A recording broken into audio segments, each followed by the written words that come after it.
Magtatagisa ng galing sa mathematics ang mga estudyante mula sa iba't ibang bansa sa gaganaping Philippine International Mathematical Olympiad o FIMO sa Davao City na magsisimula bukas September 22. Napili ang Jose Maria College Foundation Incorporated ni Pastor Apollo C. Kibuloy bilang host sa gaganaping FIMO.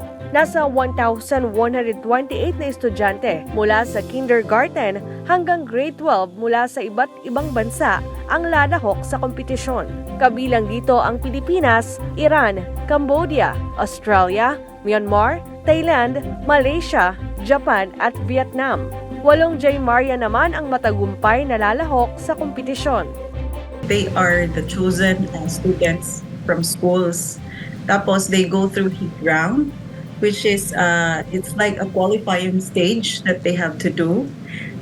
And then after which they will be chosen as the representative for the final round. It aims to engage the students all around the world in a battle of wits, mental, and mathematical abilities in a competition to win the Golden Trophy.